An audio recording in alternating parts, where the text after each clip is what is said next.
Everybody, welcome tonight.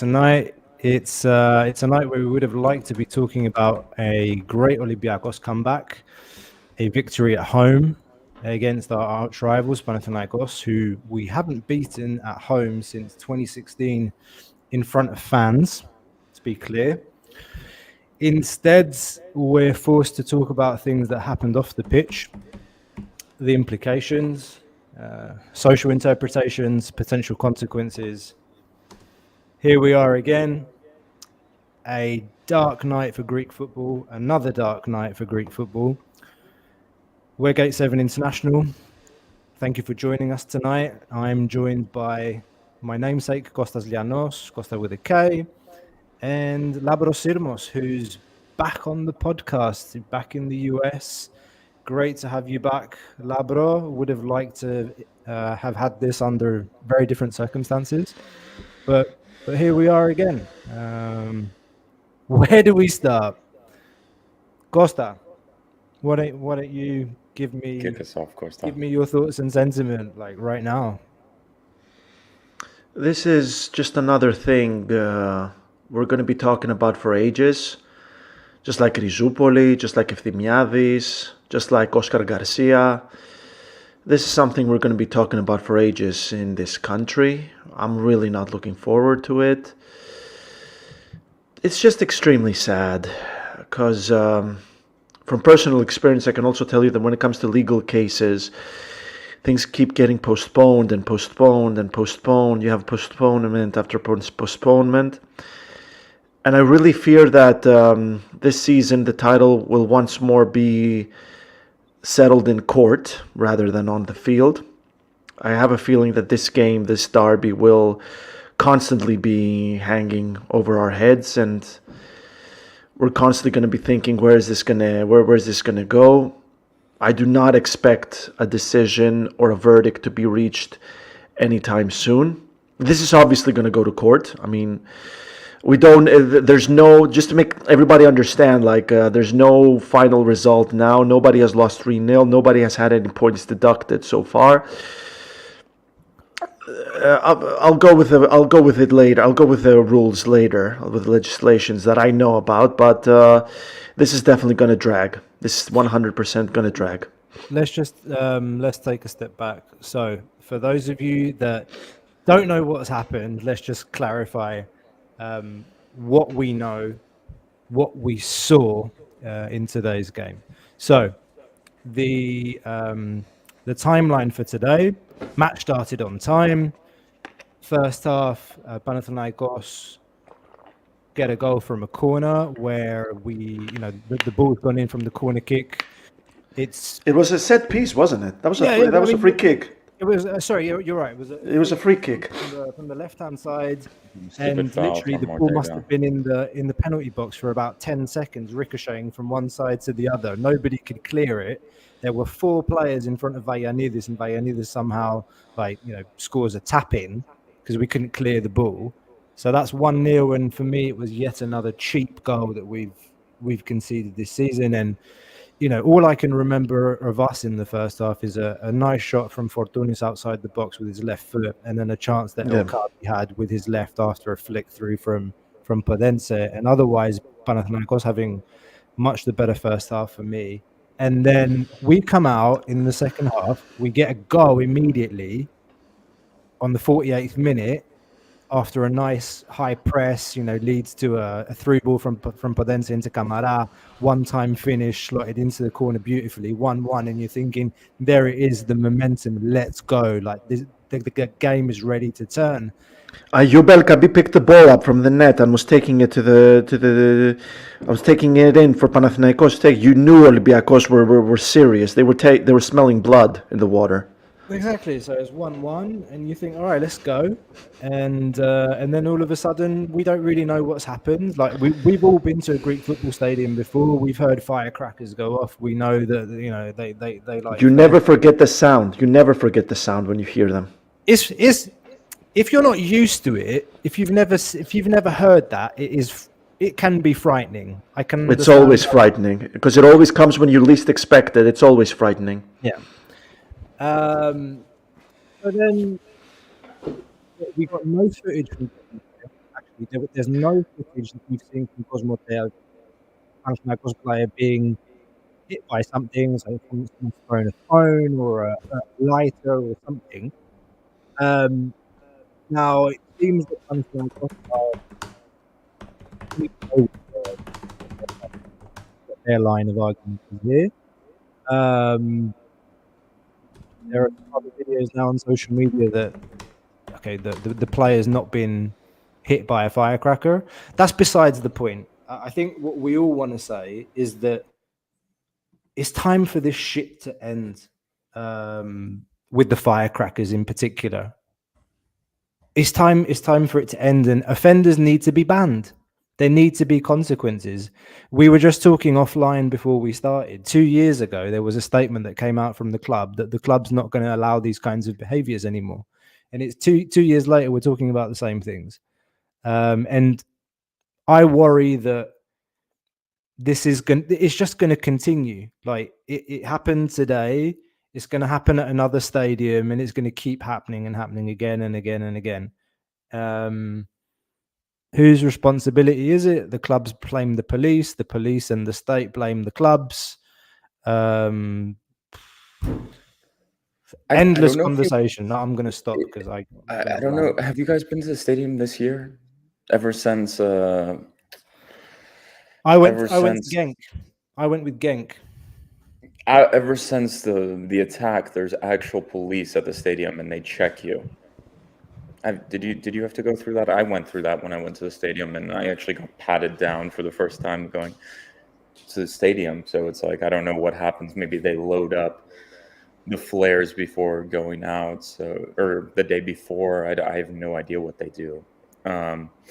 Guys, nobody checks. I mean, look at the lasers. The lasers. No, the lasers are so embarrassing, and it's like a Greek sport phenomenon. You saw it. I watched the Greece-Netherlands game, and you saw it as well with the stupid lasers, man. And the problem is no one gets punished for poor behavior, so the rest of us just have to suffer from these idiots. The consequences, like it really brings down the quality of the football when you see like 20 lasers on someone's face. Like it just looks like a complete joke. But I think as a podcast and as fans of Olympiacos, we need to condemn the actions of whoever threw that firecracker. That guy might have cost us the title. That guy might have cost us the title right there. And I hate the. I can like we always want to go defensive and defend our club, but like throwing a firecracker towards players warming up is just unacceptable. It's just unacceptable. I don't know if Juan Carr is injured, how far he was from the firecracker, but it is so unacceptable that stuff like this can happen, you know, like, and we as a club should condemn that fan's actions and say he will be banned from the stadium for his actions. Like, why is that so hard to do? And it's just really unfortunate that we have to be thrown in this defensive stance of we need to defend the club, or not the club, but we need to defend that fan's actions no matter what, when what he did was incorrect and hurts the club. So it's just such a shame that this game, the first half, I have a lot of things to say about certain players, but you felt after that well-worked goal, like, okay, we're in it. But when the goal went in, I had this sink in my stomach because I thought, here we go again. They're going to light up 300 flares and we're going to lose the momentum of the game. They're going to launch firecrackers. I didn't think it was going to hit someone. But I thought, okay, we're going to wait 10 minutes again to restart because they launched firecrackers and the flares. And the pyro before games, like, I love it as much as everyone else. But when we score an important goal and we start playing good football, how many derbies now? I wonder if Adi can go back and look. How many derbies have our own fans fucked for us? Sorry to say it bluntly like that, because of the bullshit with the flares and the firecrackers and the lasers too. Sometimes we have to stop games because they've shined too many lasers on players. Like, as a club, are we gonna just let this happen? Like, it's costing us derbies. It's costing us matches. It's really it's really just this is the culmination of years of not taking action of these repeat offenders. Like, I don't know if you guys hear during in the stadium when you're there in person and also on TV, you can hear it. They go, "You're not. Please stop using lasers." The fucking guy saying, "Please don't use a laser," is never going to work. People need to crack down and ban the fans who use the laser. Is it that difficult? It's just really frustrating for fans who we've been waiting for this game. I don't want to even talk about Panathinakos fans, whatever. They were waiting for this game. The whole of Greece was waiting for this game. Internationally, you should see our mentions on social media. People across Europe were tuning in for this game. It was like a top of the table clash, Greek Classico. And this is what fucking comes away from it. It's just an embarrassment for the country.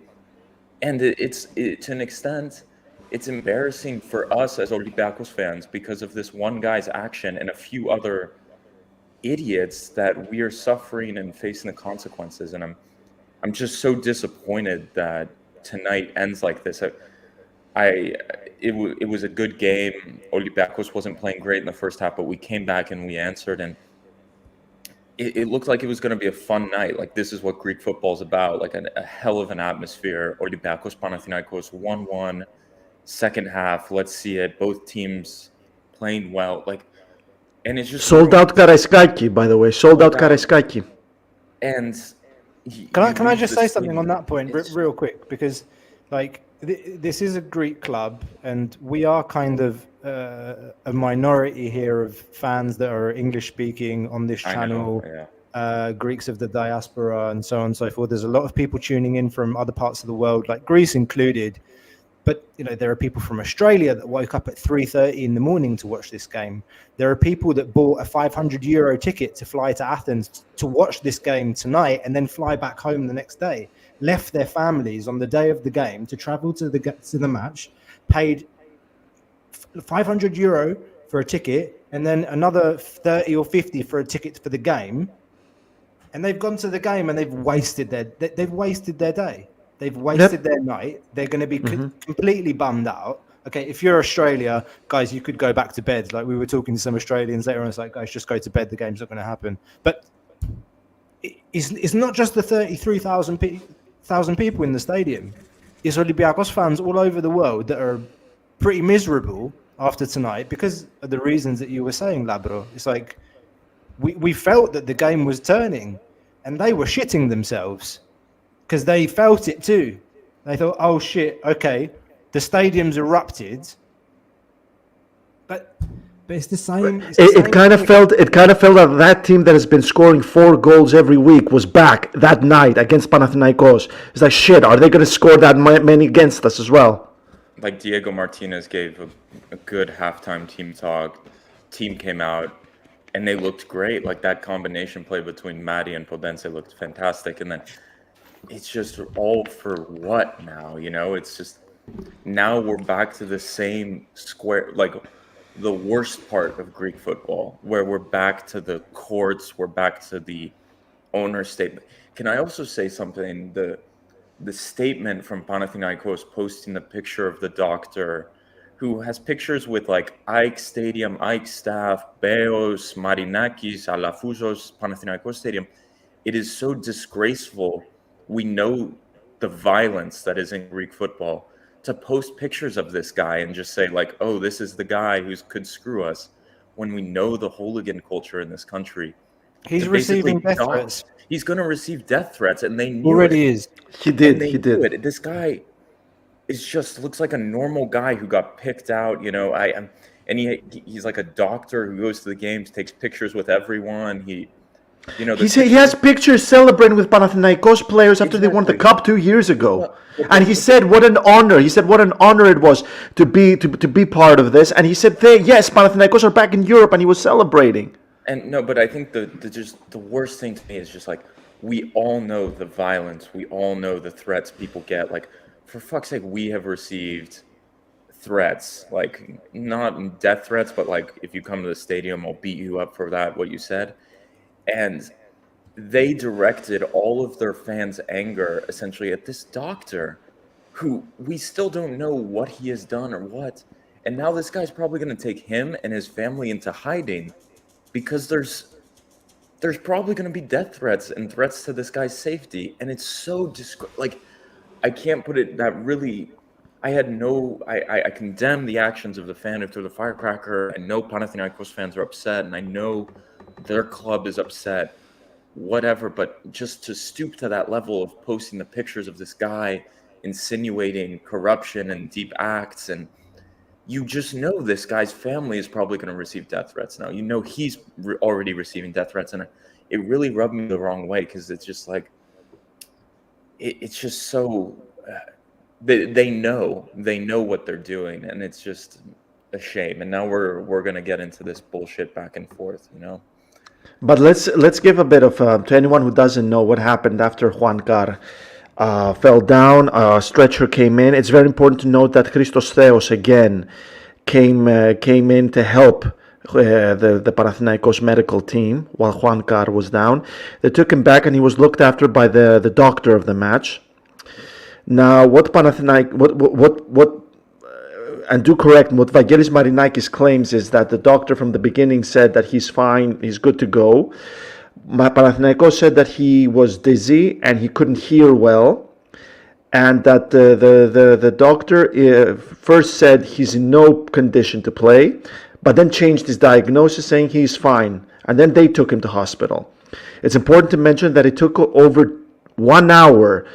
The game was paused for over an hour, maybe 1 hour and a half, and he was taken to hospital. So the way I understand the rules now is that if the match doctor deems that a player after an incident like that is not fit to play, that means that the opposing team is going to lose the game and they're going to have a point deducted.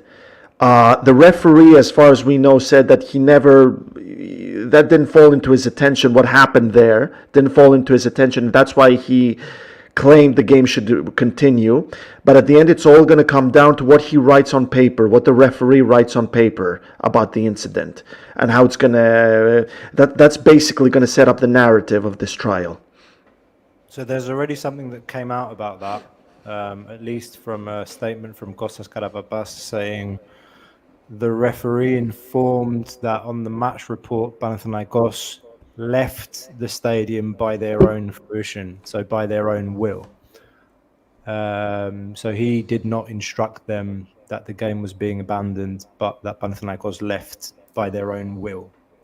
So that, as far as I know, means they lose the game 3-0 on paper, but they will appeal. So then it really becomes a political issue that gets dragged out in a Greek Football Federation court. And we all know, well, how things go in Greek Football Federation courts and who sits on those courts. I got a question. I want to ask it. I'm going to try and ask it as best as possible. We've seen a lot of players diving to get penalties, to get red cards, to get fouls, whatever, and we're going to see it a gazillion times till we die. We've never seen. I'm addressing the conspiracy theory here. We've never seen a player faking an injury from a firecracker or something like that. Why would Juan Car fake it? It's funny you say that because there was a lot of chatter generally this week that the match would be abandoned. It was it was written, but you could also sense it in the undertone of the. Honestly, that's the first I hear of this. Honestly, I haven't been following, to be honest. But what I want to say is just like, I'm not a doctor. I also don't know. Like, if people are like, oh, the firecracker's far from Juan Car, how did he? Like, I don't want to judge what the guy felt. Like, maybe. Like, I don't know, maybe his eardrum blew out. Like, who knows what the hell happened? No one knows what happened. You know, like, no, I don't want to sit here and say he's faking it, he's too far. I don't know. Like, you looked at the guy, like, and he looked like visibly messed up, right? Like, There was I one close up. yeah, where he just didn't look right, and I don't want to be Yes. here and say like, Yeah. oh, we're Olympiacos fans. Like, no, that firecracker was far from him. Like, does it really matter? Like, what the distance is? Like, who knows? Like, how this shit works? I don't know. Like, what the medical aspect of a firecracker blowing up next to you is. Like, I'm not going to sit here and defend that. Like, and what Panathinakos did by going out of the stadium, I think a lot of Greek teams would have done the same thing. We've Yeah. seen this so many times. Mm. Olympiacos with the Finbogasen thing.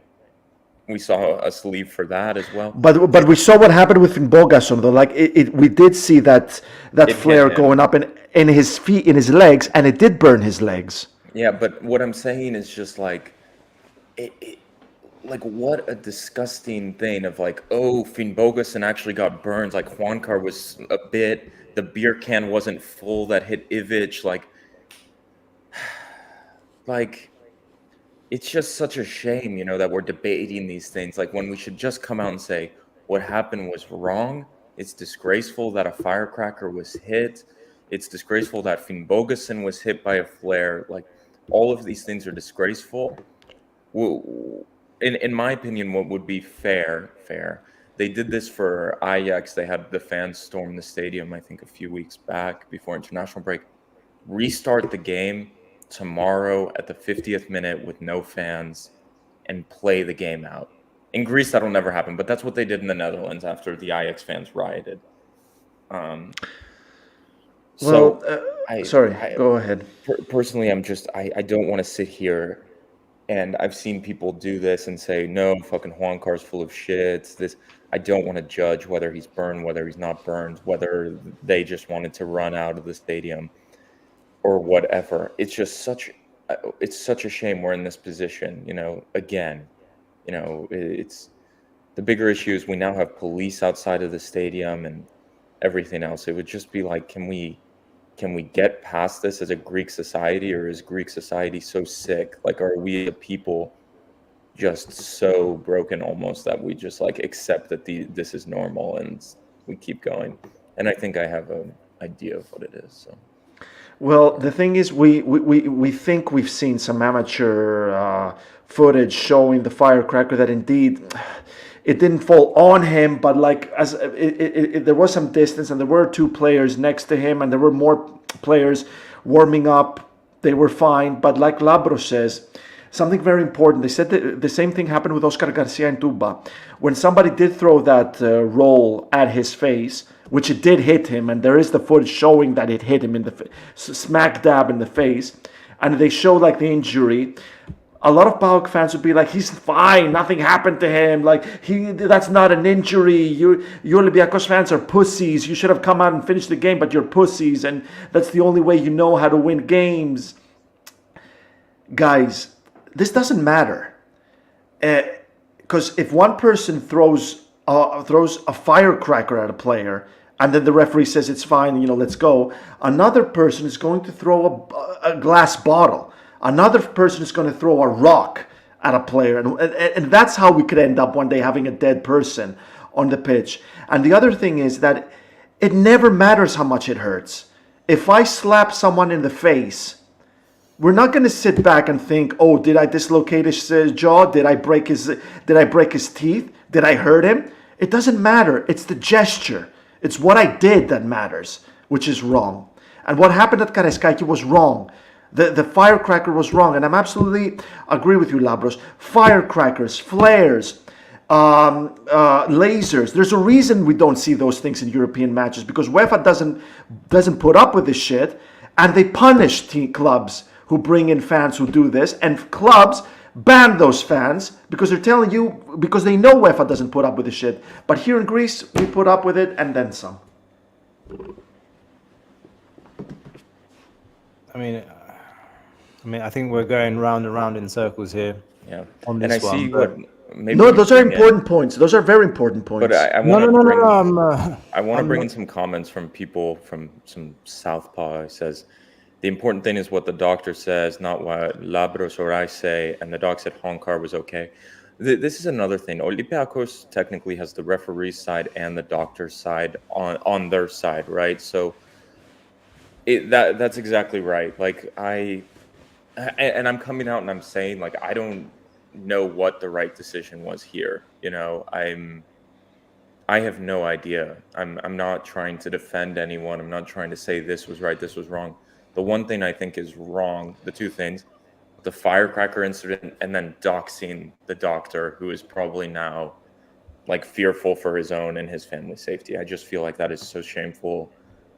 Those are the things I'm going to wait for this to play out. I'm just so disappointed that we're here tonight, like, because it really felt like this was going to be a classic, like this was going to be a good one, and it just got snatched away from us, which is disappointing.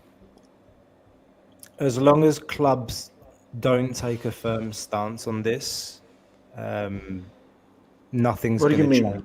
We didn't even say we're going to ban the guy. Like, we should have said, remember, also, this is way back. Remember when the Korean fan was beat up outside of the Kariskaki?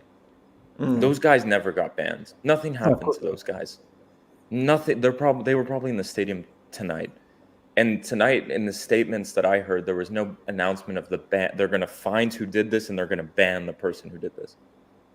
That was what should have been said. Like, we are going to ban who did that firecracker, and we're going to ban them from life from the stadium because they just stole maybe the season and maybe a huge game for millions of Olympiacos fans in Greece, in Europe, across the world, and it's just so disappointing, Just like that PAOK fan who threw that roll at Oscar Garcia, that fan cost PAOK the title that season. It wasn't Oscar Garcia, it was that, and it wasn't that game with Ike, it was that fan that cost them the title. Same here, same tonight. I'm going to say it in this podcast. This fan, put as many quotation marks as you like, probably cost us the title this season. I'm telling you, we're going to find this in front of us. So this is going to be hanging over our heads all season, this whole situation. This person probably cost us the title. I don't know if it's too early to say something like that. I said probably. Probably. It's just so odd because I feel like some people in the chat like want us to defend what happened, be like, Panathinakos ran away, those cowards, like they're... Break the cycle. Just break the fucking cycle, guys. This is just going round and round in circles. Today it happened at Karaiskaki. Tomorrow it's going to happen at Leoforos. The day after tomorrow it's going to happen at Hagia Sophia. The day after that it will happen in Volos. Wherever. It's the same thing. Like, the clubs don't want to take responsibility for what's happening inside the stadiums. It's like, it's not our fault. It's the police's fault. Oh, the police. It's not our fault. It's the club's fault. Who has the responsibility? Can we put some rules in place? Can we say, like, okay, we like the flares in the Greek stadiums, and it's a nice atmosphere. Flares at the beginning of the game, great, super. Light as many flares as you want at the beginning of the game. Let the smoke go away. Let however long that takes. Then play the fucking game. Play the game. No flares. Goals. We score a goal. Go crazy. Get up. Shout. Do whatever you want. Express yourself. Do we really have to, we have to put some rules in place, and they have to be implemented and enforceable. And like this thing where we're just not banning the teams but fining them is bullshit. It's not effective. It's like, okay, we're going to fine you 30,000 euros. Let me just find the pocket change and I'll give it to you. It doesn't do anything like these financial punitive measures. We have to put some clear rules in place, but who's going to do that? Those things need to be discussed at the Super League, and there's a hostile environment there. In every game this season, in particular, all they're looking for is a little excuse, the smallest excuse to say I'm off, and they found it today. And we can have these discussions about, you're right, Labrador, what you said earlier. Did the firecracker hit him or not? So I don't know. I wasn't there. I've seen a video, an amateur video, but where it looks like he hasn't. But really, I don't know what impact it had on Juanca. I'm not defending Juanca. I'm not defending anyone. I would have liked to hear a clear kind of statement, not of guilt from our club, but to say, we are going to do something about making our stadiums safe.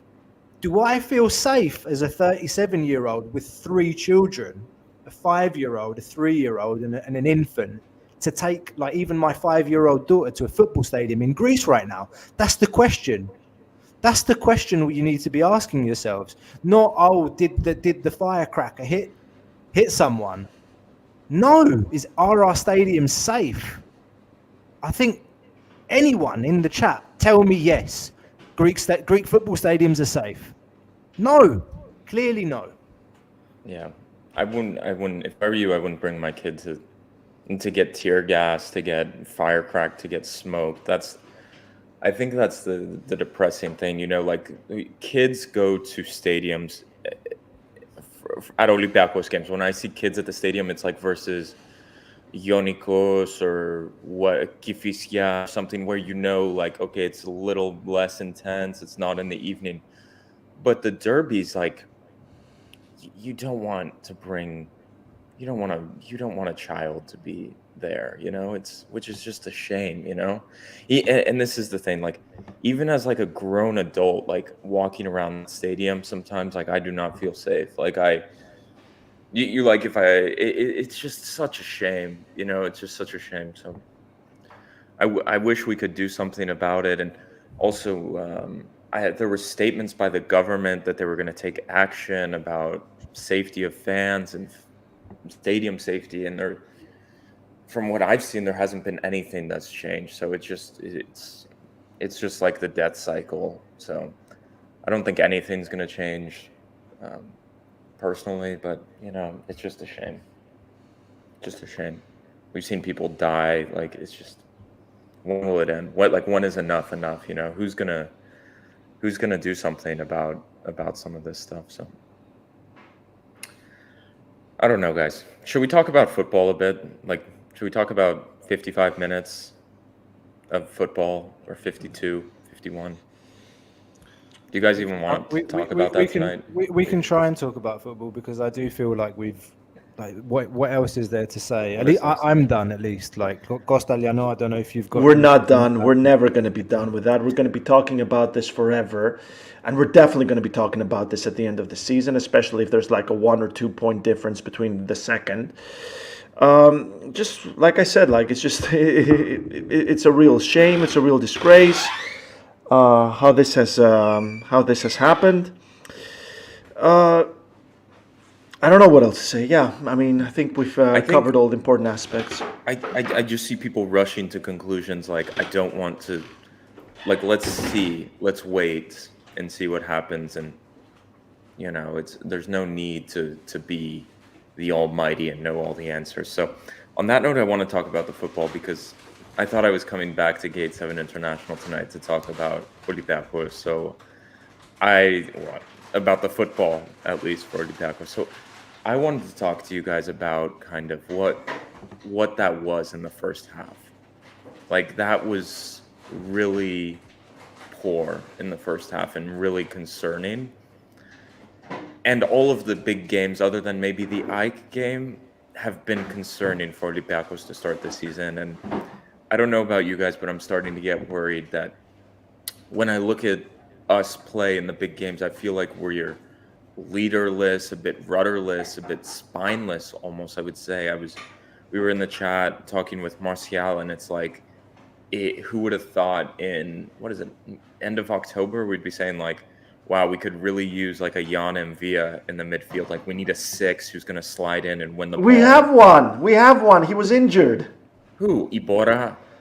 He was injured. Eze. Santiago Eze is great. He's awesome. He was injured. No, but what I'm saying is, we need, like I just feel like we need a 6 bad. Like, we need a spine. Like, when Alexandropoulos, Mari Camara midfield is just, you know, just a bit of a, how do you say, like, not strong. There's not a ball winner in the midfield. Like, and the midfield was getting walked a bit today. And there's periods where, how can I say, Fortounis does not track back.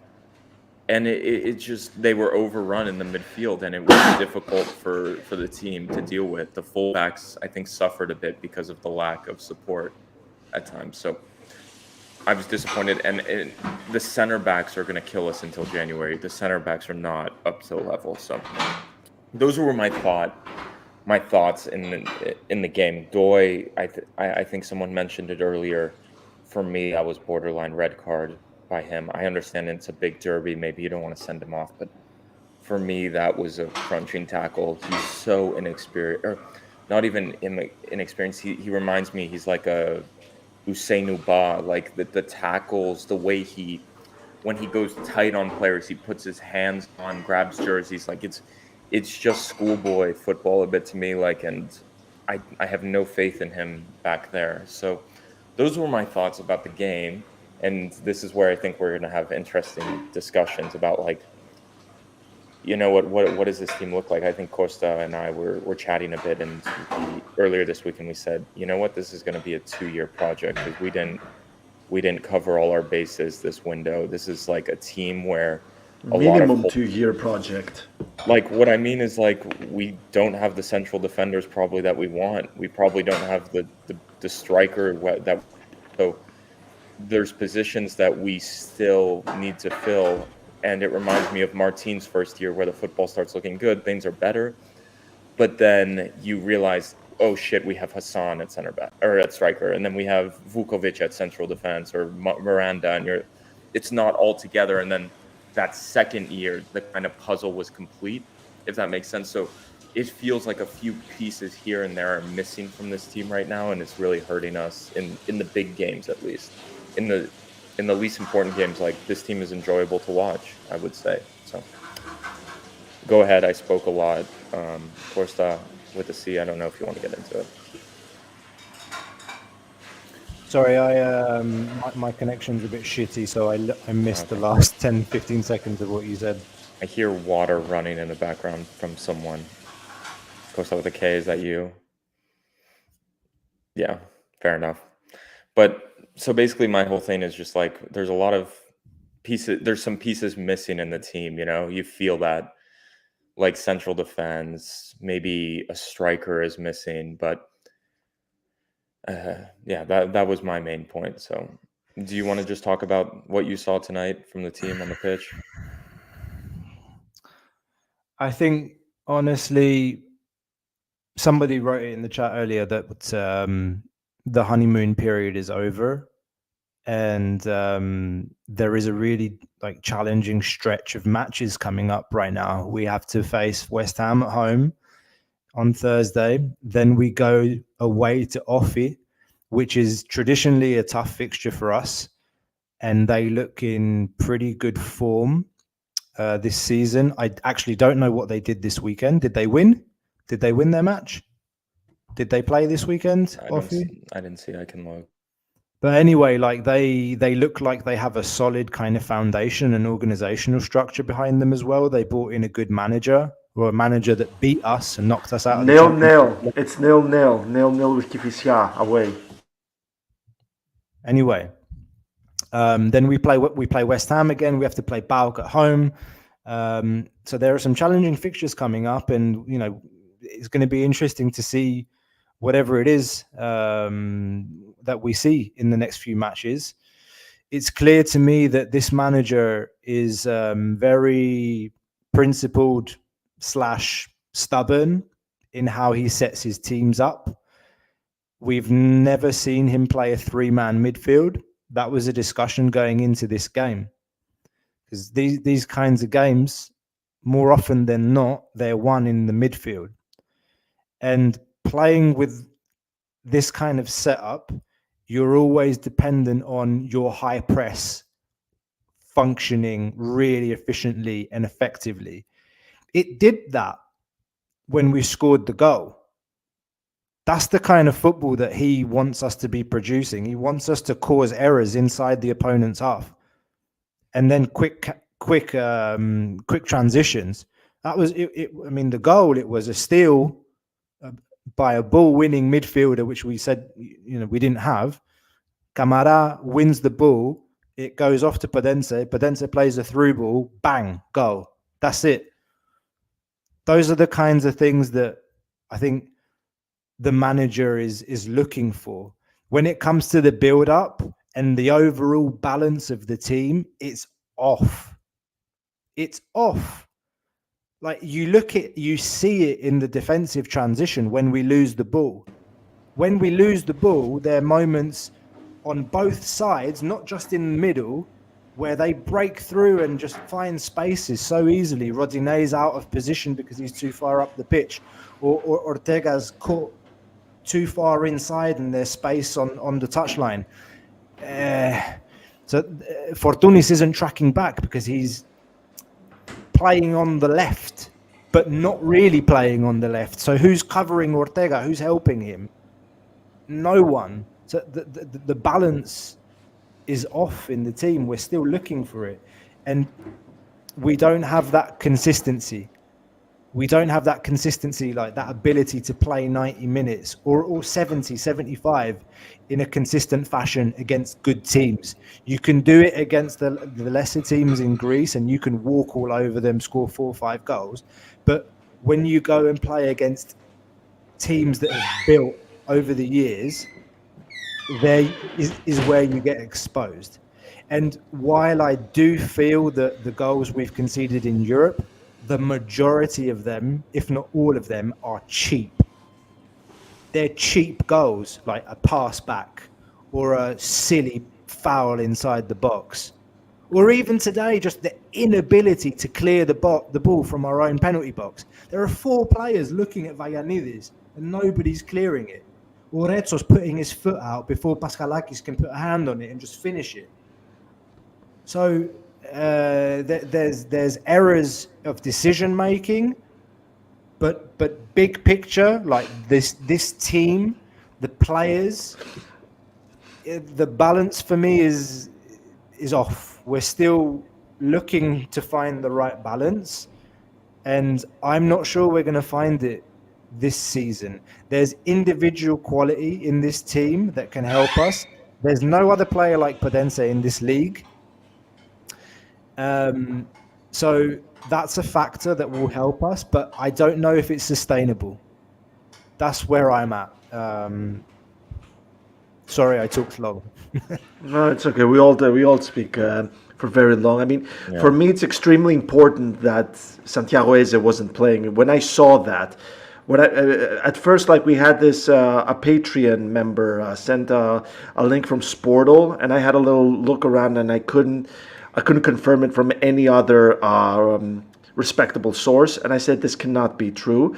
And when it was confirmed, I just knew this is gonna hurt us. I knew this was gonna hurt Olympiacos. I knew we'd be caught out at the back because our center backs are a disaster this season. When it comes to the goal, it was cheap again, but I also feel like we were a little unlucky because it was a situation where when it comes to a ball that you think to yourself, will the goalkeeper get to it? The goalkeeper usually shouts, "My ball, δικιά μου." But on this occasion, it was all so quick and also surprising that Paschalakis didn't have time to tell Retsos next to him, "Leave it, I got it." And Retsos had to make a decision because you're thinking to yourself where you're at. Retsos was on the goal line.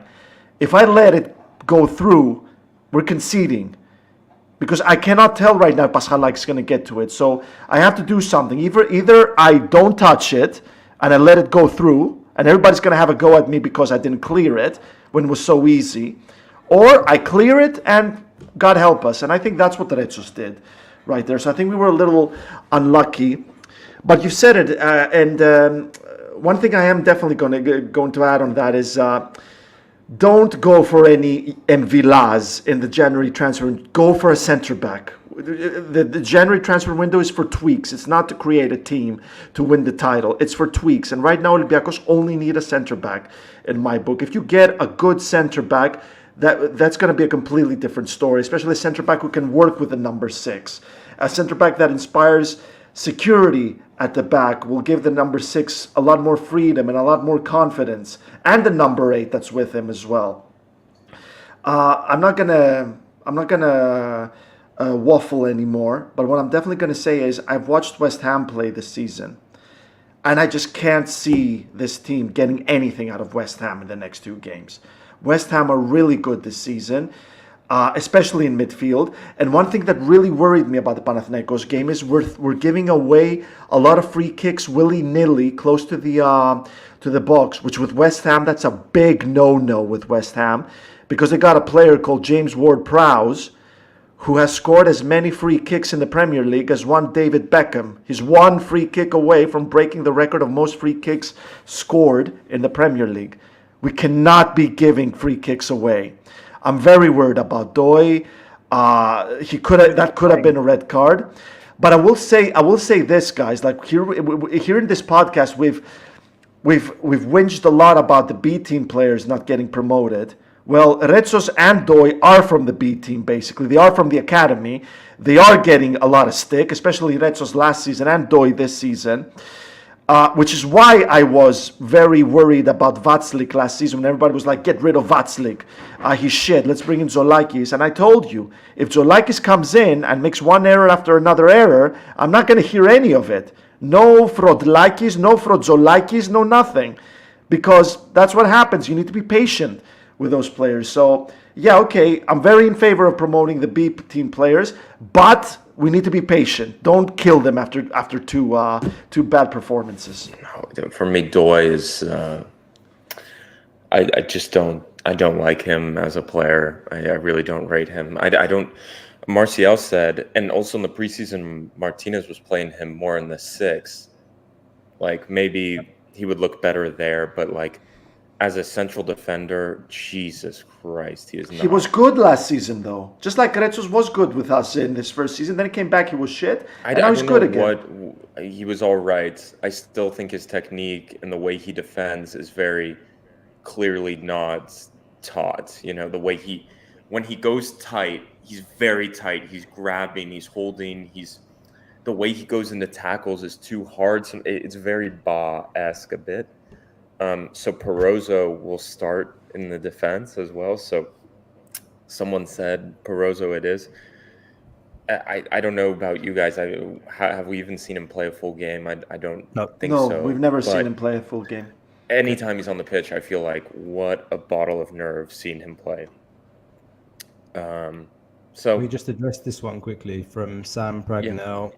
Go ahead. It says, West Ham fan who's travelling over for the game on Thursday, do your fans not conduct this behaviour in Europe due to UEFA punishments? No. Yeah, mate. European games are calmer compared to what we saw today. So you'll be fine. You'll get but the West Ham fans need to conduct themselves as well, like, because we've seen what they did in the Europa Conference League final when they cracked that Fiorentina player's head open. Players? Like, yeah. I don't remember. Yeah, the Fiorentina player's head was cracked. He was busted open, and they had a ban. They had a fan ban soon after. But like, yeah, I mean, like I said to another West Ham fan I know, if you also conduct yourselves, I'm sure it's going to be just fine. Yeah, guys, it's a joke. I'm sure they're going to conduct themselves. It's going to be fine, man. Just come on over and enjoy Greece. You deserve it. Yeah. So, anyway, should we just wrap this up? Like, I don't think this needs to be a long episode. I do want to say we're playing Panathinakos in the Cup. First game in Leoforos. I am worried of because here's the thing: if there are no repercussions when one fan hurts another player, then the opposing fans could try and look for revenge at the other players. So I am worried about our players now going to Leoforos a bit, and that is why it's important to have justice in this thing, and that is why it's important the rules are put into effect. And also, it's Leoforos is like an old school stadium where the fans are on top of the players as well. It's a bit. I know our stadium, we get real close to them as well as they warm up, but there it's like they're right on top of each other. So that is a worry as well. But anyway, I just want to talk real quick about West Ham. Oh, here you go. Costa, go ahead. Yeah, no, this is a question that's been popping up a lot about Hesse and whether he's going to play on Thursday. There's no news, literally. Costa, I don't know about you, mate, but I think we all found out hours before kickoff that Hesse is actually injured.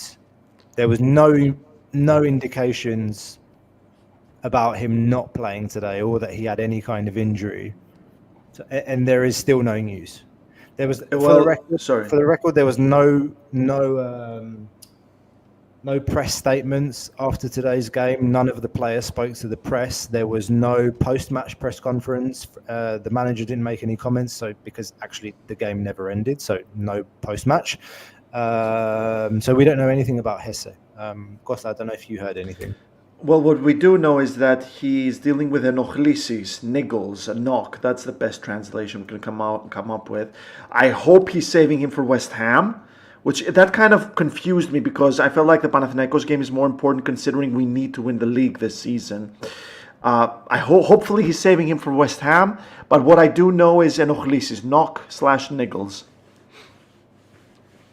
The weird thing for me for Heze is like I saw on his Instagram, because we follow all of the players. He was like traveling the whole international break with his girlfriend, I think, like, or for the days they got off.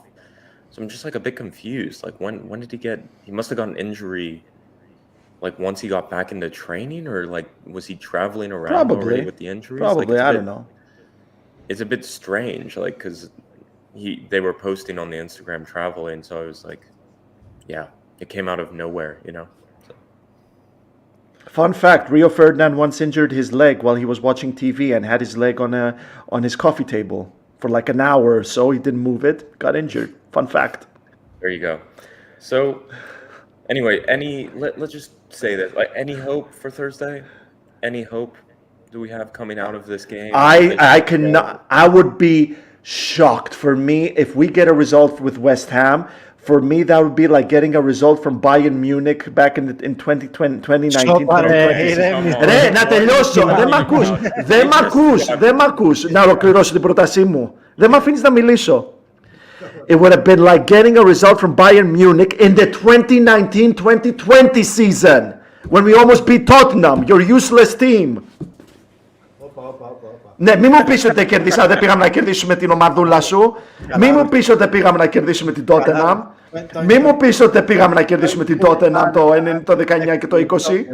Don't touch Tottenham, mate. All right. Okay, sorry. So I take that back. I think that a team that hasn't won a teacup since 2008 is amazing. But that season, we almost beat Bayern Munich at home. We should have at least got a draw that season. But anyway, there's something about these two games with West Ham. There's something about these two games with West Ham that I'm like, I don't know. There's something about it in my gut. Like I feel that we can get a result. If not at home, like one of these two games, we're going to steal some points. It's not going to be a 0. I'll be disappointed. If we get 0 points from these two games against West Ham. Honestly, don't know how well they travel. I think it will be a good game on Thursday. Is it a joke for me to say that the players are going to be rested because they didn't really play today? I would tread lightly with that. I was thinking about saying it, but I thought maybe not. You know, too early, too soon. Yeah, bro. it's too soon, but yeah. Well, people want to fight. People want to fight here. It's just like why not? Why not? It's good to have a little intrigue in this, man. It's cool. We can let our hair down. You're lucky you're not an Arsenal fan. Well, Arsenal are the team I like the most in the Premier League, and I've said that before, and I've gone on record a gazillion times with this. But I'm they lost to Aston Villa 2-0. Yeah, I'm looking today. at the team. They play like a 4-3-3. Is that correct? I'm looking on Flash Score. Yes, and their fullbacks are injured. Cresswell is injured. Mikhail Antonio plays everywhere, and he's a very good striker for West Ham. Do not underestimate Mikhail Antonio. I'm not underestimating. I was just surprised. I haven't watched much, and they have Mavropanos, the disaster at the back as well. So. It's not going to be him though as well. It's going to be Nayef Aguer who plays at centre back, and who's the other one? I'm forgetting. Zuma. Costa. Kurt Zuma, bravo re, Labro. I have the team here. Yeah. Also, Emerson, is that the one from Chelsea, is still there? Yeah. Never got sold. Suchek. So they won the Conference League last season, right? It's a solid team. Yeah, it's a solid team. Mate, James Ward-Prowse, for God's sake, every single set piece, Costa was saying earlier, every single set piece outside the box is danger. They're top half of the Premier League. Like, it's going to be really difficult night for us. But I will be. But my only hope is hopefully we're going to pull off a Borussia Dortmund like back then when we lost to Marseille, lost to Arsenal, and then we were having Dortmund who were on the up with Jurgen Klopp and we beat them. If this happens, that's going to change everything. Yeah. And how have they done so far in the other group games? I haven't followed. They've won them all. They've won both of them. They won both Yeah. of them. Okay. I know They had beat the trouble mighty with Batska Topola No, but they had some trouble with them, didn't they? a bit, yeah. But they beat him. I mean, But they beat No, them. they smashed them, man. Like they Oh, were okay. smashing them. Okay. I think they did have in the first half. I think Labro was right. I think in the first half there were some Like, issues. I remember But anyway, saying they scored. They copped a goal on their only counter attack, and then they were just bombarding them the whole game. Yeah. Okay. Yeah. Anyway, screw it, guys. Like, I have no expectations. Also, this is a whole nother thing. Like, we are such losers in Europe these days. Like, whatever happened to this is the disappointing thing. Like, this used to be a proud European club that anyone who came to our place was scared, and these days, like, that means fuck all. Like, I don't want to, like, Martial always says we're almost like the OM of Greece these days. Like, our stadium, like, people just walk in European fixture. And it like hurts to say that, but look at our record in Europe. It's just like, it's so disappointing. So there's no expectations on my side. It's not like 3 or 4 years ago when you're like, okay, they're coming to our house. We can beat anyone here. It's not like that anymore. So no expectations even being at home. So I just want to see a good match. Just Perozzo don't get a red card.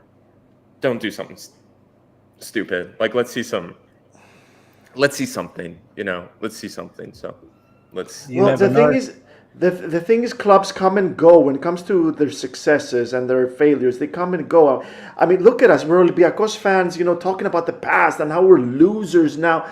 Dude, is there a Man United fan on the comment section? Is there a Chelsea fan in the comment section? Because they're gonna have a much better story to tell us. And I've said it before. I'm gonna say it again. I've been following Olympiacos since 1999, and I've noticed a great deal of young Olympiacos fans who are spoiled as hell because they're just used to winning the league in the winter, and they're just we used didn't for win us. a game in Europe for like 18 games. It happens. No, that's Teams not come and normal. go. Like, Teams come and go. Look at Chelsea. Look at fucking Man United. Look at Barcelona. Look at Barcelona. Mentality, Costa. Like, it's such a loser mentality that this club never had. Like, I'm so sorry. Like, man. Like, I just. Okay, so. Ladies and gentlemen, thank you for joining us. This was Gate 7 International, by the fans, for the fans. That's all for this season. Join us next season, because this season we're losers. Fuck, that's not what I mean. Anyway, we can talk We're about we're the OM of France. So, guys, go find another team until the summer and come back, and hopefully we're gonna be more like PSG. You don't get my point. Like, my point is just, it's disappointing. Anyway, it is disappointing, but that doesn't make us losers. Just like and you see like Freiburg walk in and go like 3-0, and like, it's just disappointing because of what we were and what Anyway, you guys, even in your generation, Olympiacos won at home, right? Like, that was the thing. Like, we won at not always, not always. No, Until that Manchester United team came to the Oaga and beat us 2-0, literally there wasn't a team that could come in and win. 2-0. They beat us 2-0. But like, I see what you're saying, Labro, and the way I see it is that Greek football in general plummeted, the standard went down, and we didn't follow the rest.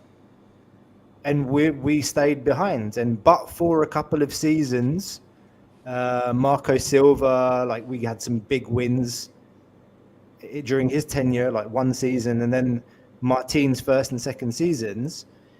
It's been it hasn't matched up to the glory days, and people are rightly disappointed that you have teams who you didn't know yesterday, like Freiburg or whoever.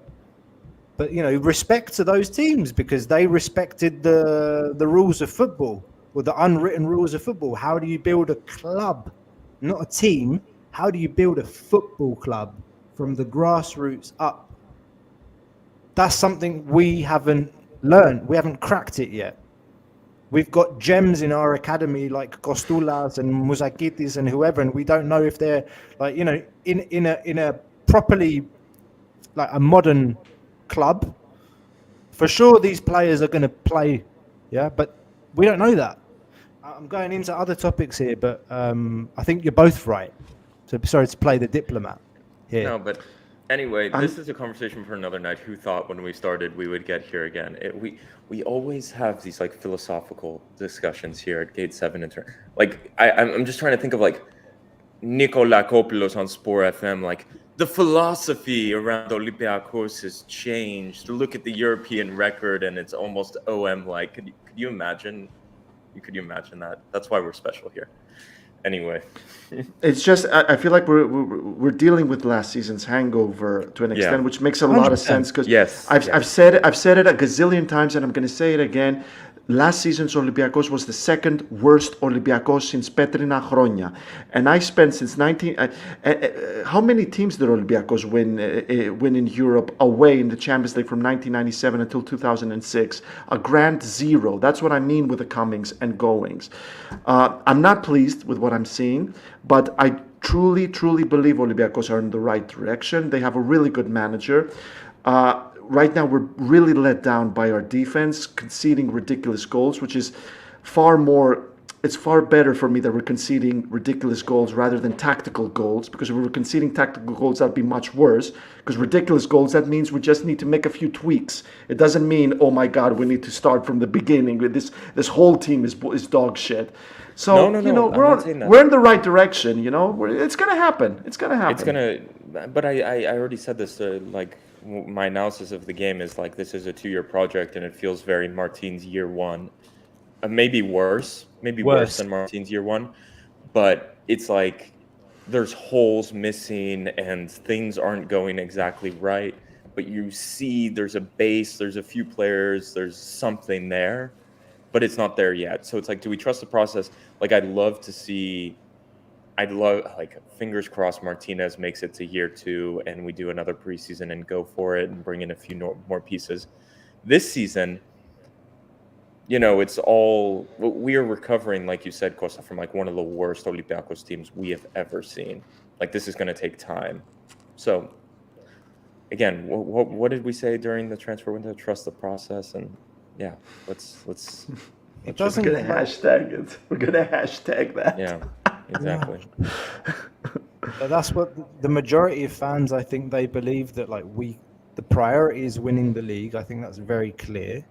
And the majority of fans believe that if you spend money and bring in loads of players, that you'll win the league. Okay. I don't agree with that philosophy personally. Even if in Greece, like the one with the bigger pocket tends to be the one that wins. But it's going to be a lot tougher than that this season, and I think we saw some factors play their part tonight. Probably going to see more of that, unfortunately, this season. But anyway, season. Like, can I ask you? There's two questions I have before we close. Can either of you remember a goal that we've conceded this season where you've thought, "Wow, they opened us up, like, they cut through us like a knife through butter. That was an amazing play"? Because personally, I can't. I think I alluded to it earlier on today. Just all the goals that we've conceded, especially in the big games, they've been from our own, like, just stupid mistakes. If the other team opens us up, no, chapeau. But I can't think of any. Can you? Yeah, like I said, it's much better when you concede goals from your own mistakes rather than having teams open you up like bread. Let's see. The other question: Kini or Ortega on Ortega on Thursday? I liked Ortega. I do like Ortega, guys, and I think he deserves it. He needs rhythm. He needs consistency. I think. I personally today I was disappointed with Ortega, but I also think when you have Kostas Fortounis on the left wing who tracks back like prime Marcelo for Olympiacos, like it's tough one-on-one. Like, so he was left on an island quite a bit tonight. But I was a bit disappointed. Is it just me or is he a bit slower than you thought he was going to be too? He's not that quick, is he? He's not. He doesn't go by people very fast. Anyway, his opponents weren't. But I'm going to start Ortega because Keeney, I feel like, fell off really hard. So I want to see more of Ortega. What did we say? There's like 3 or 4 games he's played for us. Like I want to see. Did he start the Ajax game? I think he did, didn't he? Ortega.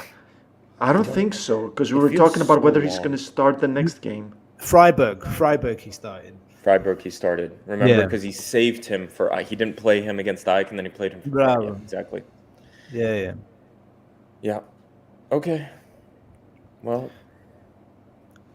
it's getting late for you guys. So, West Ham now. Yeah, West Ham now. Do score predictions real quick on our side. Costa with a K. Predictions for West Ham. Way too early predictions. 2-0 West Ham. I'll go 3-1 West Ham. Mm-hmm. Costa, let's see. 3-1 Olympiacos. We go to that on that note. Classic Dortmund. You two are both Classic so Dortmund. negative. You Classic Dortmund. Classic Dortmund. Classic Dortmund. There's going to be a Costas can see it. Costas There's can gonna be a see choreo us on doing a Thursday. Dortmund. I read there's going to be a choreo on Thursday, so let's see. Maybe West Ham fans, what do you think? Leave us a comment about the game on Thursday. Okay. I think we're going to be speaking to some West Ham fans on Tuesday as well. Hopefully. So keep it locked for that. Guys, thanks so much for tuning in tonight. Kalinichta, good night. Good morning, wherever you are. Good afternoon, wherever you are in the world. Do remember to hit that like button if you're still with us, if you're watching it back. Hit the like button. It really helps to get the channel out to others that haven't discovered this fantastic channel already. Hit the subscribe button. Also, fun fact, 80% of the people that have come into the show tonight, and in general, 80% of people that watch the show do not subscribe to the channel. So if you're one of those people, subscribe to the channel. You can comment. You can follow us on social media. Anything to add? Check out our Patreon as well, guys. If you want more content, you get access to our WhatsApp group, extra content, merchandise. You can find out more at patreon.com/gate7 the number international. It's in the description as well below. Want to add anything, guys? Or should we wrap it up there? No. Perfecto. We'll see you guys again for sure on Thursday. And join Patreon. Enjoy. Peace. Peace. Κάτι μαγικό όπου πας εσύ θα με πάντα